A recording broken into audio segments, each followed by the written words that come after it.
This story is a novel that I wrote.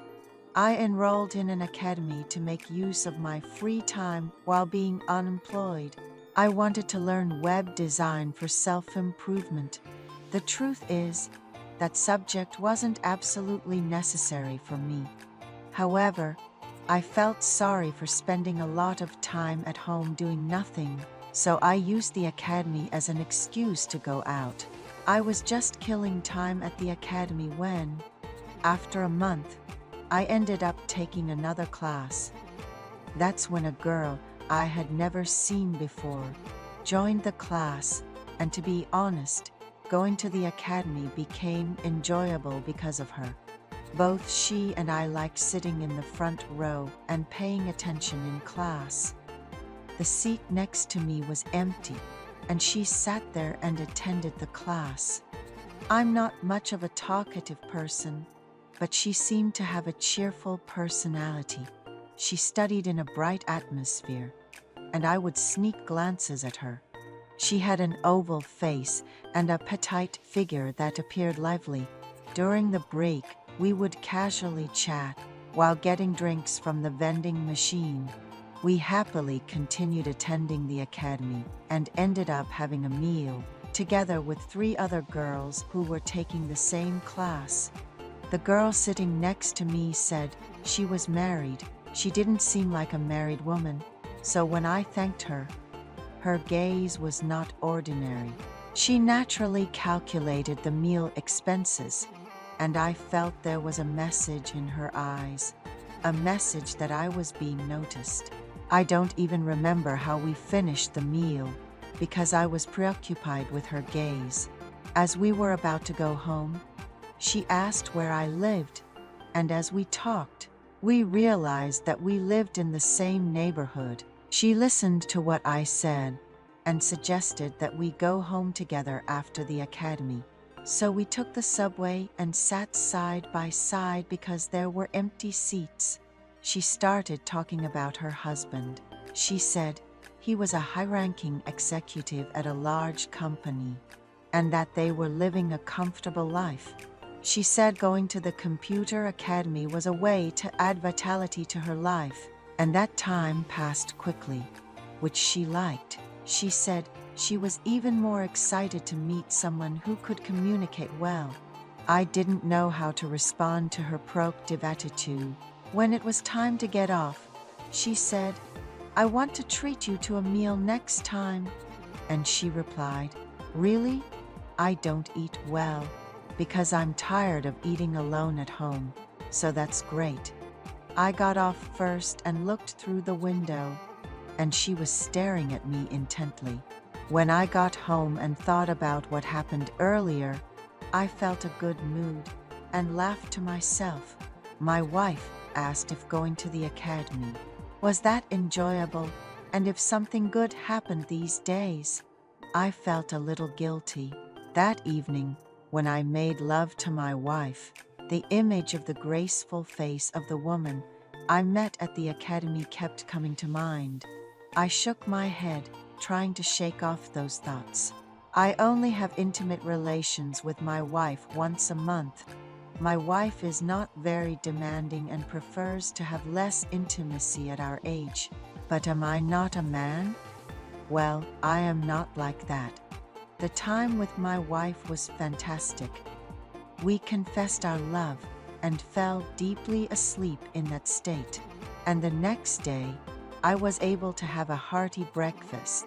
I met her at the academy the next day.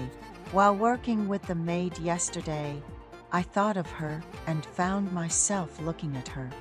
At that moment, our eyes met, and she asked, "Did you sleep well at home yesterday?" And she answered, "Yes," in a soft voice. I asked, "When? Can I buy you a meal?" I don't know how nervous I was when I said that. It was because I felt uneasy when adults made meal appointments at the academy. I looked around and luckily, no one paid attention to us, which was a relief.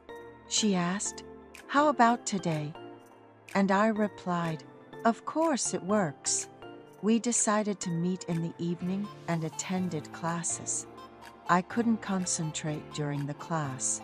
I wondered what to eat and what to do after the meal. The class ended at 4 o'clock, and she suggested going to a fancy restaurant downtown at 7. I had some time left, so I went to a nearby sauna and took my time cleaning my body. When I arrived at the restaurant she mentioned, it was quite elegant. She came wearing a pretty dress after stopping by her house, and she looked different from what I saw at the academy. She ordered a luxurious course meal and told me that she would perform a classical music concert after dinner. We had our meal while listening to the performance. She also gave brief explanations about the food, and we could enjoy the meal with a pleasant mood. While having the meal, I asked her age. Although it might be rude, she said she was in her 40s. When I said she looked like she was in her early 40s, she smiled brightly. Her smile felt so warm. After the meal, when I received the bill, I almost let out a sound. The price was way beyond the combined cost of lunch and coffee for ordinary office workers for a month. Out of pride, I casually paid with my card, and she said, "I had a good dinner." I replied, "I'm glad you enjoyed it." "It was delicious." I said it like a man. She treated me to the meal, so I couldn't just sit there. She looked at me intently and said, "If you're free this Friday, instead of going to the academy, shall we go on a trip together?" I didn't fully understand the meaning behind her words. She meant, "I want to go to the beach because it's been a long time since I saw the sea. Shall we go by plane for a day?" Upon reflection, it seemed like she had created this opportunity to go on a trip with me. Everything felt planned and organized. I was a bit anxious, but I couldn't refuse a beautiful woman's request to go on a trip. I replied, "I don't mind." She said, "Since you paid for dinner, I'll take care of this trip." "How does that sound?" I said. "It's not right to ask a lady to pay for everything. Let's split the costs." She replied, "I want to treat you." So I said, "All right then." She seemed delighted, as if she wanted to jump with joy. So we agreed to meet at the airport on Friday morning and went our separate ways in taxis late at night. As I prepared early on Friday morning, my wife looked at me with a suspicious gaze, but I paid no attention and went to the airport. I thought about what to say if my wife called while I was with her at the beach. I decided not to answer the phone and call her back later. I was getting nervous because she was being so proactive. However, I also had hoped that this trip, where we didn't know much about each other, could be a chance to develop a closer relationship. My mind became complicated, and when I arrived at the airline counter, it was already time for our appointment. She approached me with a cheerful footstep. She asked if I had come early and casually linked her arm with mine. I cautiously let go of her arm, because it could be awkward if someone saw us. Looking around, I didn't see anyone I knew. When she asked if I had eaten breakfast, I said I hadn't, and she said, "We'll have a delicious meal when we arrive at the beach."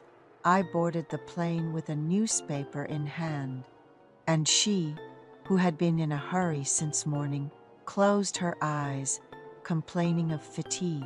She lightly held my hand. As I gazed at her face, her features were clear, three-dimensional and beautiful. Her makeup was not excessive, and her skin was clean. Just looking at her made me feel good. Although I was reading the newspaper outwardly, I was looking forward to what we would do after landing. I hadn't properly explained to my wife since early in the morning, And now I was sitting next to a woman who looked young despite her age. She seemed tired and slept throughout the flight, and we safely left the airport. She went to the car rental counter, received the keys, and called me. She asked the rental car employee where we could find delicious food around here.